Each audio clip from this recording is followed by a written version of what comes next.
ಶುಭಾಶಯಗಳು. ಎಲ್ರಿಗೂ ಒಳ್ಳೆಯದಾಗಲಿ. ರೈತರಿಗೂ ಎಲ್ಲ ಇವಾಗ ತುಂಬ ಕಷ್ಟ ಆಗ್ತಾರೆ, ನಮಗೂ ಗೊತ್ತಾಗ್ತಾರೆ. ಚಾಮುಂಡೇಶ್ವರಿ ತಾಯಿ ಎಲ್ರಿಗೂ ಆಶೀರ್ವಾದ ಮಾಡಿ ಎಲ್ಲರೂ ಖುಷಿಯಾಗಿರ್ತೀವಿ. ಎಲ್ರಿಗೂ ಒಳ್ಳೆಯದಾಗಲಿ. ಬನ್ನಿ ನಮ್ಮ ವಿಶೇಷವಾಗಿ ಬೆಂಗಳೂರಿನ ಗ್ರಾಹಕರಿಗೆ ಯಾವ ರೀತಿ ಏನು ಹೇಳ್ತೀರಾ ಸರ್? ನಮ್ಮ ಗ್ರಾಹಕರಿಗೆ ನಮ್ಮ ಸೌತ್ ಸಿಟಿನಲ್ಲಿ 27ನೇ ತಾರೀಕಿಂದ 2ನೇ ತಾರೀಕು ತನಕ ನಾವು ಸ್ಪೆಷಲ್ ಮೀಲ್ಸ್ ಇಟ್ಟಿದ್ದೀವಿ. ಎಲ್ಲ ನಾವೇ ಬೆಳೆಸಿ ನಾವೇ ಇದು ಮಾಡಿ ಆರ್ಗ್ಯಾನಿಕ್ ಆಗಿ ಎಲ್ಲ ಬೆಳೆಸ್ಬಿಟ್ಟು ನಾವು ಮಾಡ್ತಾಯಿದ್ದೀವಿ. ಒಂದು ಸತಿ ಬನ್ನಿ, ಟ್ರೈ ಮಾಡಿ, ಖುಷಿ ಆಗುತ್ತೆ. ನಿಮಗೂ ನಮಗೂ ಖುಷಿ ಆಗುತ್ತೆ. ಎಲ್ರಿಗೂ ಹೆಲ್ಪ್ ಮಾಡ್ತೀರಾ. ಚಾಮುಂಡೇಶ್ವರಿ ತಾಯಿ ಎಲ್ರಿಗೂ ಒಳ್ಳೆ ಕಾಪಾಡ್ತೀವಿ ಸರ್. ದಸರಾ ಹಬ್ಬದಲ್ಲಿ ವಿಶೇಷವಾಗಿ ಕಳೆದ ಬಾರಿ ಹೋದ ವರ್ಷ ವಿಶೇಷವಾಗಿ ಇತ್ತು. ಈ ವರ್ಷ ಏನ ಐಟಮ್ಸ್ನ ಅಳವಡಿಸ್ಕೊಂಡಿರ್ತಾರೆ ಗ್ರಾಹಕರಿಗೆ ಹೊಸ ರುಚಿ? ನಮ್ಮದು ಈ ಸರಿ ಲಾಸ್ಟ್ ಟೈಮಿಂದ ಈ ಸತಿಗೆ ನಾವೇ ಇವಾಗ ಬೆಳ್ಸೋಕ್ಕೆ ಶುರು ಮಾಡಿದ್ದೀವಿ. ನಮ್ಮದೇ ಒಂದು ತೋಟವನ್ನು ಹಾಕಿ ನಾವೆಲ್ಲ ಫ್ರೂಟ್ಸು ವೆಜಿಟೇಬಲ್ಸು ಎಲ್ಲನೂ ನಾವೇ ಬೆಳ್ಸೋಕ್ಕೆ ಶುರು ಮಾಡಿದ್ದೀವಿ.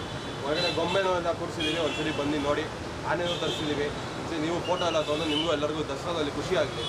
ಬನ್ನಿ ಒಂದು ಸತಿ. ಎಲ್ಲ ಒಳ್ಳೆ ಸ್ವೀಟ್ಸು ನಿಮಗೆ ಮೈಸೂರಿನ ಸ್ಪೆಷಲಾಗಿ ಸ್ವೀಟ್ಸು, ಅನ್ನಗಳು, ಊಟಗಳು ಎಲ್ಲದೂ ಮಾಡಿಸ್ತಾ ಇದ್ದೀವಿ. ಸರಿ ಬನ್ನಿ, ತಿನ್ನಿ, ಖುಷಿ ಪಡಿ. ಸರ್, ವಿಶೇಷವಾಗಿ ಕೇಂದ್ರ ಸರ್ಕಾರ ದಸರಾ ದೀಪಾವಳಿ ಹಬ್ಬದ ವಿಶೇಷವಾಗಿ GSTನ ಕಡಿತಗೊಳಿಸಿದೆ. ಈ ನಿಟ್ಟಿನಲ್ಲಿ ಒಬ್ಬ ಗ್ರಾಹಕರಾಗಿ ಯಾವ ರೀತಿ ಎಲ್ರಿಗೂ ಒಳ್ಳೆಯದಾಗುತ್ತೆ. ಏನೋ ಈ ಸತಿ ನಮ್ಮ ತಾಯಿ ನಮಗೆ ಆಶೀರ್ವಾದ ಮಾಡಿಬಿಟ್ಟು GSTನೂ ಕಮ್ಮಿ ಮಾಡಿಸಿದ್ದಾರೆ. ಎಲ್ರಿಗೂ ಕಸ್ಟಮರ್ಸ್ಗೂ ಒಳ್ಳೆಯದಾಗುತ್ತೆ. ನಮ್ಮಂಥ ವ್ಯಾಪಾರಗಳಿಗೂ ಎಲ್ಲ ಒಳ್ಳೆಯದಾಗುತ್ತೆ. ಕರ್ನಾಟಕದ ಜನತೆಗೆ ನಮ್ಮ ತಾಯಿಯ ಆಶೀರ್ವಾದ ಇರಲಿ.